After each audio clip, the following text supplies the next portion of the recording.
ভাদাই মিয়া বলতে আসলে আমাদের আহসান আলী ভাই। হ্যাঁ, হ্যাঁ। সে একটা অ্যালবাম করে যার নাম ভাদাই মিয়া। এর মাধ্যমে সে ভাদাই মিয়া নামে পরিচিত হয়।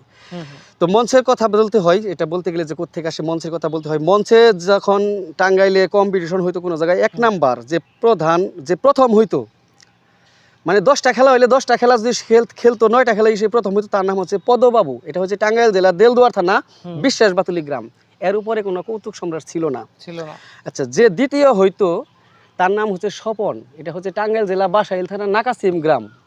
স্বপন সে হয়তো সবসময় দ্বিতীয়, মানে কম্পিটিশনের সময়। তখন কম্পিটিশনের আসান সময় ভাইও ছিল, কিন্তু আসান ভাইয়ের এতটা ভূমিকা ছিল না। ভূমিকা ছিল না। তো ৩ নাম্বার যে হইতো আপনার মঞ্চ প্রোগ্রামে যখন কম্পিটিশন হইতো, ৩ নাম্বার পুরস্কার পাইতো সবসময় আপনার বড় বাসিলার আইয়ুব ভাই, এবং কি আইয়ুব ভাইয়ের ছাড়াও বড় বাসিলার আর একটা দল ছিল। এটা হচ্ছে এই যে বর্তমানে আপনি পাঙ্কু বাদামের দেখেন না, হুম, হুম, হুম, হুম। এই পাঙ্কু বাদামের বাপ আর চাচা, এটা হচ্ছে গফু আর মিয়াসান। এরা দুই ভাই কৌতুক করতো। এরা মাঝে মধ্যে দ্বিতীয় হইতো বা তৃতীয় হইতো, কিন্তু প্রথম হইতো পদ। আমি একটা না প্রায় ৮-১০ বছর দেখছি যে পদ যে জায়গায় যাইতো প্রোগ্রাম করার জন্য, সেই জায়গায় সবাই গাট্টি গুছটা বানতো, বান্ধে চলে যেত, মঞ্চে উঠতো না। কয় যে পদ আইছে, এই জায়গায় জানলে তো আমরা আসতামই না।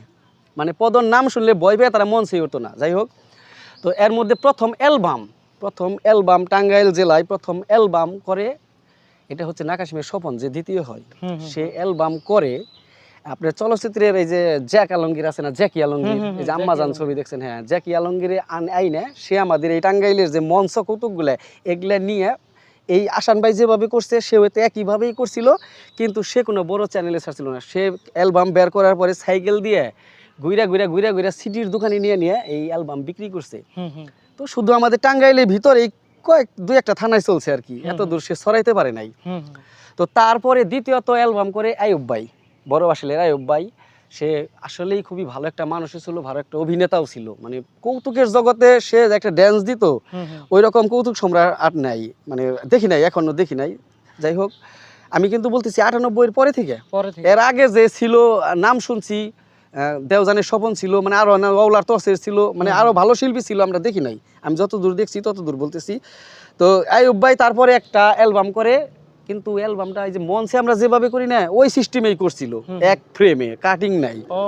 এই ফ্রেমে করার পর সেটা ওইরকম ভাইরাল হয় নাই। তারপরে আসান ভাই অ্যালবাম করলো, আমরা ওই শুটিং দেখতে গেছিলাম। হুম, হুম। তো এই যে ভাদাইম অ্যালবাম যে আসান ভাই প্রথম ছাড়লো, বড় একটা চ্যানেল সুরঞ্জলি না কি যেন, না না, না, মিউজিক হেভেন। মিউজিক হেভেন না সুরঞ্জলি একটা চ্যানেল থেকে ছাড়ছিল। হুম, হুম। এই যখন আমরা প্রথম শুটিং দেখতে গেছি, এই শুটিং আসলে এই এই গল্প ছিল না, এই ভাদাইমে না, অন্য একটা করছিল, কিন্তু ভাদাইমেটা হয়তো আগে রিলিজ দিছিল। হুম।